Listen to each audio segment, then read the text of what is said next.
Oh, la catégorie des poids lourds. Aïe, aïe, aïe. Oh, la catégorie des poids lourds. Mais c'est lourd, c'est lourd, c'est lourd. C'est lourd de fou. Allez, allez, jingle, là, jingle. Allez, on y va.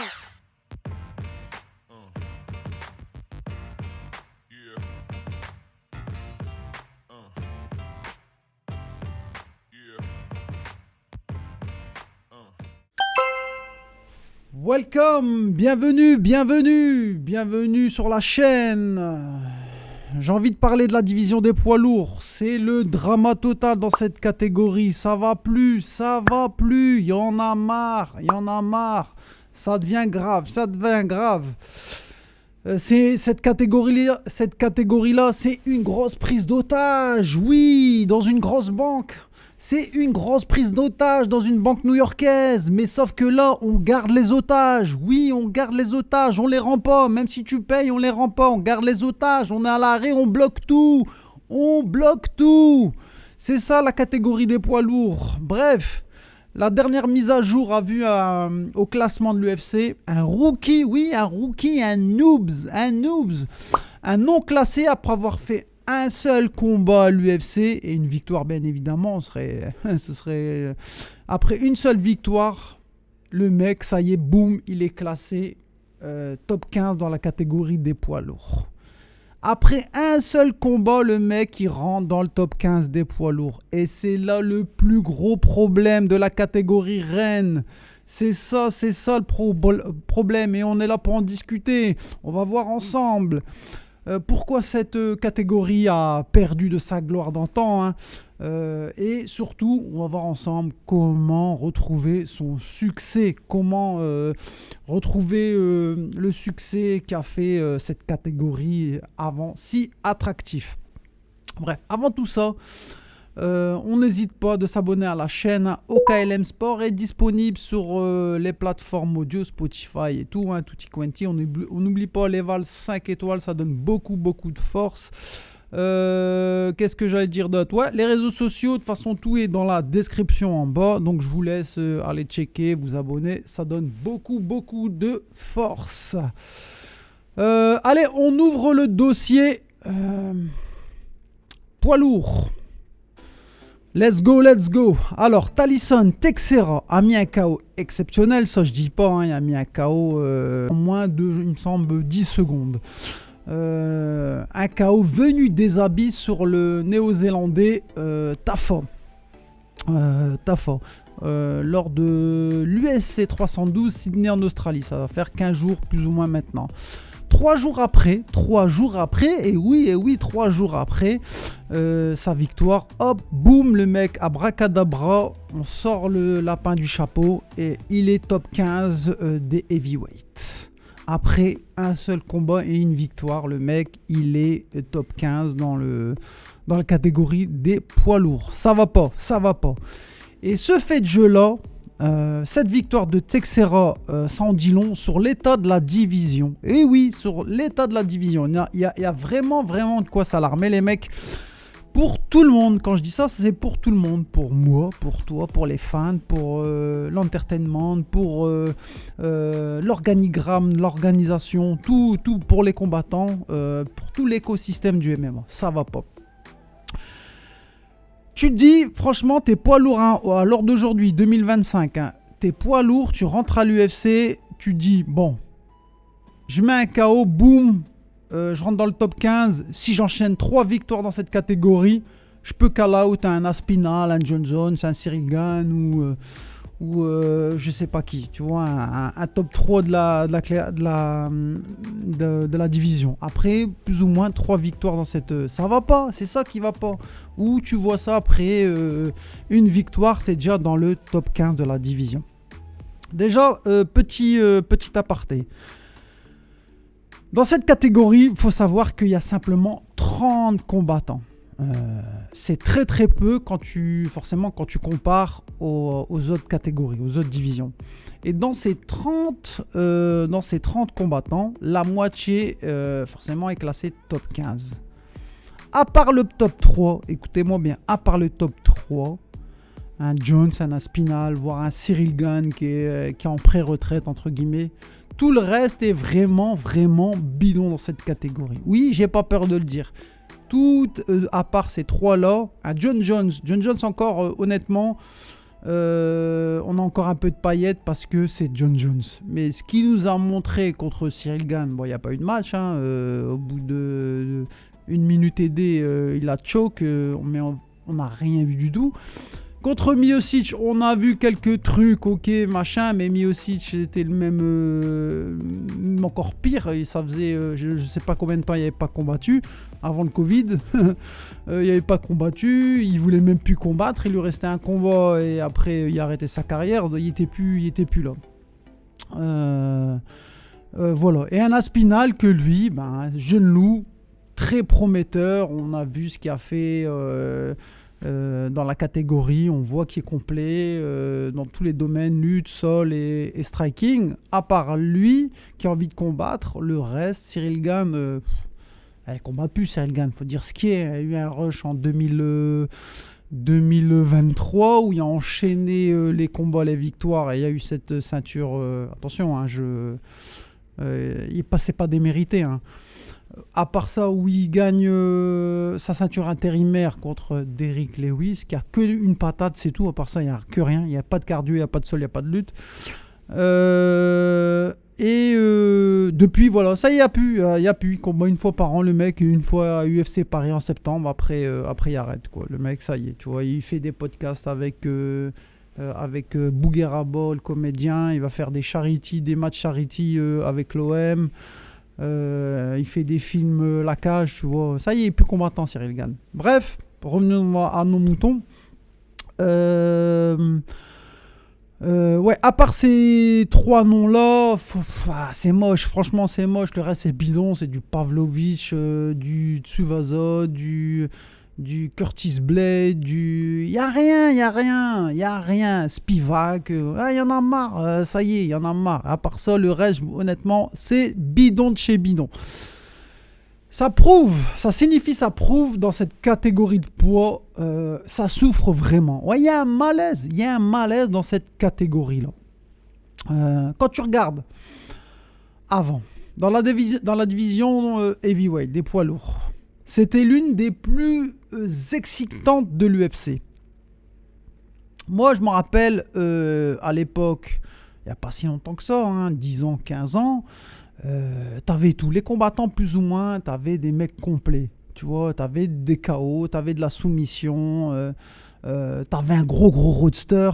Des grands champions dominants avec des gros caractères. Hein. Souvenez-vous, Cain Velasquez, quand il dominait la catégorie, avec son pote d'ici, la KA, les Stipe Miocic Prime, les Frank Mir, les Minotaur Nogueira, les Brock Lesnar, dopé de chez dopé. Mais le mec, voilà, ça envoyé, le roadster il était complet. Il y avait même DC en poids lourd pendant une période. Il est descendu à cause de son poteau Cain Velasquez, tu vois, pour pas se rencontrer. Il y avait les frères il y avait le grand frère Minotaur. Il y avait les Frank Mir, il y avait des blazes, franchement, il y avait des blazes. Fabricio Verdum.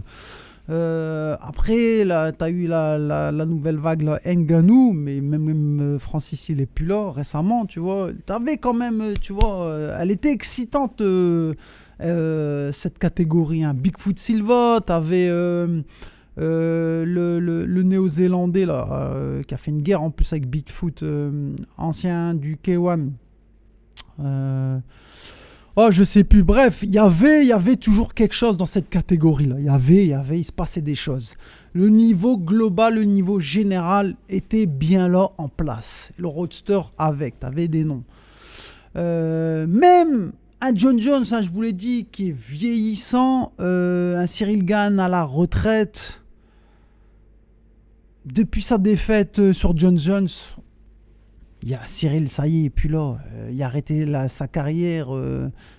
Faut pas se voir la face. Hein. C'est celui qui dit non, il est encore là, il est dans le game. Non, c'est pas vrai, c'est du mytho. Alors pourquoi la catégorie des poids lourds est devenue aussi faible que ça? Il y a clairement un manque de jeunes espoirs, des jeunes espoirs, des jeunes prometteurs talentueux. Quand tu regardes les autres catégories, regardez bien la différence avec les autres catégories, des poids plus légères, tu vois, elles produisent régulièrement, perpétuellement, elles ramènent de jeunes loups pour rafraîchir la catégorie. Tu as des blazes comme, il fut un temps, Bonikel, Rosas Junior, Raoul Rosas Junior. Tu as en middleweight, Caio Borralho qui est arrivé il n'y a pas longtemps. En feather, tu as des Diego Lopez. Tu as récemment, la semaine dernière, le Brésilien Jean Silva. J'en passe, tu vois, il y a tout le temps un vent de rafraîchissement, tu vois, ça tourne. Chez les poids lourds, non, il n'y a rien, c'est mort, c'est à l'arrêt, tu vois, il y a rien, le frein à main il est verrouillé, il n'y a plus de pneus, on est sur les jantes, là, ça avance plus, sur les plaquettes même, ça avance plus, la voiture elle est à l'arrêt, la catégorie poids lourd, c'est ça. Et je comprends, ok, la moyenne de l'être humain, elle est plus entre 60 et 80-85 kilos que des mecs de 100 kilos. Ok. La moyenne, sachant que les Américains, c'est tous des gros. Faut pas, voilà, ils mangent tous des hamburgers, des hot dogs à 7h du matin. Mais je veux dire, en fouillant bien, tu peux trouver quand même des bons prospects poids lourds. Je dis pas que tous les week-ends il faut qu'il y ait un poids lourd qui arrive, mais tu peux trouver des mecs en cherchant bien, quoi. Tu vois, le matchmaker là, Shelby, il fait mal son taf, tu vois. En plus de le manque de compétitivité, le manque de roadster dans la catégorie, tu rajoutes à l'inactivité des mecs. Ouais, l'inactivité, je vous l'ai dit, la voiture, elle est au frein à main, garée en plaquette, elle ne peut plus avancer. John Jones, après combien de temps ? Je sais pas, 36 ans, on était encore au franc, on n'était plus à l'euro. Son absence, là, il revient, il refait 2 combats après je sais pas combien de temps. Un combat tous les 2 ans et demi. Cyril Gane en 2023. Là, c'était quand là, début d'année ou fin d'année 2024 contre Miocic. Ça y est, il veut plus combattre. Il veut la mallette pour combattre là, contre Aspinall. Sinon, il bouge pas, tu vois. Il devient champion face à Miocic que lui aussi il avait plus combattu depuis le Covid, tu vois, et en fin de carrière, plus âgé que John Jones. Les mecs, je dis, ils ont bloqué, verrouillé la catégorie. John Jones, il veut la mallette avec les lingots d'or à l'intérieur, ou sinon il combat pas. Il veut pas combattre, certes, il y a un gros levier de négociation, c'est lui le champion, il est en fin de carrière, il a tout prouvé à l'UFC. Oh, John Jones, vas-y, Hachem, combat un petit peu ou laisse ta ceinture. Il y en a marre, ça, tu vois, il y en a marre. Tu bloques tout le monde, là. Aspinall, lui, il court après toi, il t'envoie que des DM, des stories. Et toi, tu réponds pas, tu es en mode avion. Ça va pas, là. Je dis, les mecs, ils ont pris la division poids lourd en otage. Ils veulent plus combattre, les gars. La ceinture, elle est bloquée, elle est verrouillée. T'as Aspinall, champion intérim. T'as John Jones, champion en titre. Truc de fou, là. C'est un truc de malade. Quand c'est comme ça, quand tu vois que les 2-3 ne veulent plus combattre, les 2-3 premiers du classement ne veulent plus combattre, ce qu'ils font l'UFC, il faut que ça tourne quand même. Ils te ramènent un Spivak, Pavlovich, Tuivasa, comment il s'appelle, Tibourine ou Tibura, ouais, Tibura. Ils vont te ramener un Tafa là, qui a combattu récemment, là. Il n'est pas combattu depuis je sais pas combien de temps, 35 ans, le néo-zélandais a pris le jeune brésilien, il s'est pris un KO. Ils nous refont comme ça du réchauffé bidon, les mecs sont plus à leur prime. Et déjà c'est des poids lourds, en plus de ça ils ont attrapé du gros bide. Il y aura du Volkov qui a combattu 2 fois contre Gane et il se fait niquer au dernier